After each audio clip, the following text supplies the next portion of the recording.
یقین جانے قرآن کو چومنے کو جی چاہتا ہے، آنکھوں سے لگائیں، یہ وہ کتاب ہے جو میرے رسول کے سینے پہ نازل ہوئی ہے، اور اصلی صورت میں اپنی اصلی زبان میں انہی حروف کے ساتھ آج بھی موجود ہے، اور قرآن مجید کا فیض بھی ختم نہیں ہوا، اس کا اسی طرح فیض موجود ہے جس طرح پہلے موجود تھا، اور آج بھی وہ روشنی دیتا ہے۔ اور جب ہم اس کو تلاوت کرتے ہیں، اسی لیے فرمایا گیا راتوں کی تنہائیوں میں اٹھ کے قرآن پڑھو، اور قرآن پڑھتے ہوئے رویا کرو، فَإِن لَمْ تَبْكُوا فَتَبَاكُوا، اور اگر رونا نہ آئے تو رونے کی کوشش کیا کرو۔ حضرت داتا گنج بخش علی حجویری علیہ رحمہ سے کسی مرید نے کہا، حضرت اگر رونے کی کوشش کریں پھر بھی رونا نہ آئے، فرمایا پھر مقدر پہ رویا کرو۔ اتنے سنگ دل ہو گئے ہو کہ قرآن پڑھنے سے تمہیں رونا نہیں آتا؟ کتنی وہ بابرکت کتاب جو رب کی منزل ہے، جس کو جبریل لے کے آئے، جو رسول اللہ کے سینے پہ نازل ہوئی ہے، اور کتاب وہ ہے، قرآن کہتا ہے کہ پتھروں پہ نازل ہوتی تو وہ ریزہ ریزہ ہو جاتی۔ یہ رسول اللہ کا سینہ تھا جس نے اس کتاب کو سہار لیا۔ اور ایک حدیث میں نے پڑھی، اور جب میں نے زندگی میں پہلی مرتبہ پڑھی تھی تو دیر تک اس کا نشہ نہیں اترا تھا، شاید جو پہلی مرتبہ سنے اس کو وہ حظ محسوس ہو۔ فرمایا قرآن اللہ کی وہ لٹکتی ہوئی رسی ہے جس کا ایک سرا تمہارے ہاتھ میں ہے، دوسرا سرا تمہارے رب کے ہاتھ میں ہے۔ ایسے کرنٹ لگتا ہے جسم کے اندر کہ یہ وہ کتاب ہے جس کا ایک سرا تمہارے ہاتھ میں ہے، دوسرا سرا تمہارے رب کے ہاتھ میں۔ تو یار یہ تاریں آ رہی نا بجلی کی، اس میں کرنٹ ہے، ان کو ہاتھ میں پکڑ لیں تو ایک سرا آپ کے ہاتھ میں ہے، لیکن دوسرا سرا پاور ہاؤس سے نہ جڑا ہوا ہو تو کچھ نہیں ہوتا، لیکن اگر دوسرا حصہ پاور ہاؤس سے جڑا ہو تو ہاتھ لگائیں گے تو کرنٹ پڑے گا۔ اللہ اکبر! یہ قرآن یہ ایسی رسی ہے جس کا سرا تم نے پکڑا ہے، کہا اس کا دوسرا سرا خالی نہیں ہے، دوسرا سرا تمہارے رب کے ہاتھ میں، اور اب بھی برابر فیض آ رہا ہے۔ اس کتاب کو کوئی تھام کے تو دیکھے، اس کتاب کے اندر گزر کے تو دیکھے اس میں کیا ہے۔ اس کے عجائب کبھی بھی ختم نہیں ہوں گے۔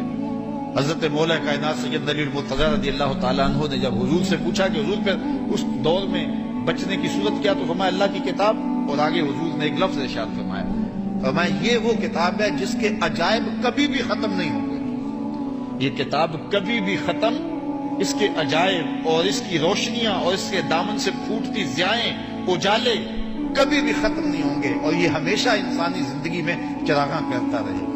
تو اس کتاب کے ہوتے ہوئے بھی ہم اندھیرے میں رہیں تو اس سے بڑی افسوسناک بات کوئی نہیں ہے۔ تو اس کتاب سے اپنی زندگی کی روشنیاں، اپنی زندگی کے اجالے حاصل کرنے چاہیے۔ امام احمد بن حنبل رضی اللہ تعالی عنہ فرماتے ہیں، میں نے اللہ سے کہا کہ مجھے اپنی محبت عطا کر دے، تو اللہ نے مجھے اپنی اتنی محبت عطا کی کہ مجھے زوال عقل کا اندیشہ ہو گیا۔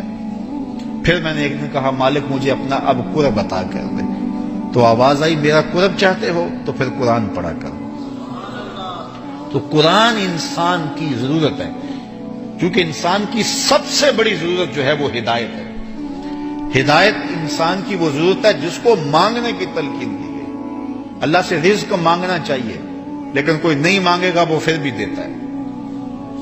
اللہ تعالیٰ سے دولت مانگنی چاہیے، کوئی نہیں مانگتا پھر بھی دیتا ہے۔ صحت مانگنی چاہیے، کوئی نہیں مانگتا پھر بھی دیتا ہے۔